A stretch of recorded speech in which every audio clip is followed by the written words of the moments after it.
બોલો ને ભાઈ. ભાઈ આ બ્લેક કાપડનો મારા માપનો શર્ટ સીવવાનો છે. સિવાય જાય ભાઈ, પણ કાપડ ઘટશે થોડું. ઘટે ને એટલું તમારી રીતનું ધોરું કાપડ નાખી દેજો, ડિઝાઇન વાળું. આ તો કાંઈ વાંધો ને ભાઈ, 2 દી પછી લઈ જાજો. ભલે હાલો ભાઈ.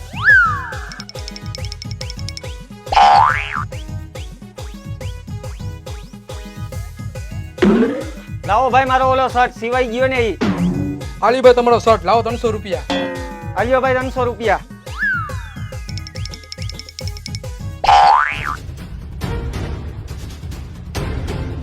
એલા ભાઈ આ શર્ટ તમે કેવો સીવો છે? અડધો બ્લેક ને અડધો વ્હાઈટ. મેં તમને કીધું હતું ને ભાઈ કે બ્લેક કાપડ ઘટશે, તમે જ કીધું હતું વ્હાઈટ કાપડ નાખી દેજો.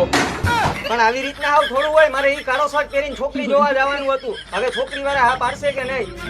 ઈ ગમે એવો શર્ટ પહેરે છોકરી વાળા હા પાડવાના જ નથી, કેમ કે એનું મોઢું જ કેકડા જેવું છે.